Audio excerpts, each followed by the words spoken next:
Greetings to everyone. I'm from Pakistan. Good evening to everybody. Well, first of all, howdy from Texas. Good morning, good evening. Everybody's in different time zones. My first question towards Dr. Tariq. You mentioned about the COVID-19 pandemic and, it's really impacting every corner of the world. In any situation, there are things that can affect the child's mental health.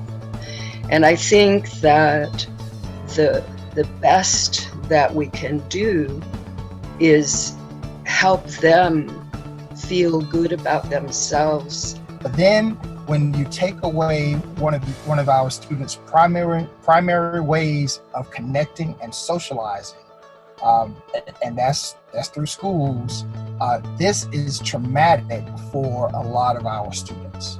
Now I would like Mr. Carlos Henrik to answer my question over here. What we need to have is beyond that the career counseling sessions. We should take a look at the needs of the children of our time. But if you standardize the curriculum and then you find a way to put the technology into the hands of the obviously of the families, and that technology can't be just downloading. That remote learning needs to be interactive, so you see, like I see you. The thing is, when you don't know how to treat a virus, there are different trials which were done. Best thing is to protect yourself. To make sure that the child feels good about their choices and who they are in the world. Maybe as an adjunct to teaching, yes.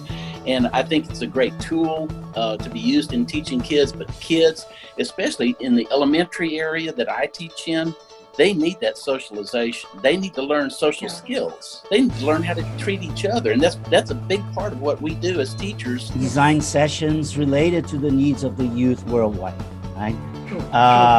But not only for career purposes, but for development of, for instance, global citizenship, global competences, cultural awareness, cultural tolerance, critical thinking, critical reflection on the issues of mankind. What is going to happen if schools don't open soon enough? Keeping schools closed is catastrophic. You're not going to revitalize the economy because the poorest families are hurt the most when schools are closed. That's where this one rule can come in, because then they don't feel shut out or pushed down or diminished or weakened. It builds the inner strength in them. This virus, spreads through, aerosolized, which is can happen due to conversation, and also through sneezing or cough or some other person who's close to you. So I hope that this is going on around is helping provide resources or creating an avenue to get to resources to help support students in this learning. Poor people can't work remotely, poor people can't care for their kids, etc. So we got to get back to the classroom environment. I mean, kids need, especially little kids, now, the older they are, the more they can be on their own and self-discipline and all that. But the little guys, they can't do it. Right now, children are under most pressure, whether we understand that or we look at that way or not, because schools are their social outlets. That's where they meet their friends, and right now they are just sheltered in their homes. So the first thing is social distancing.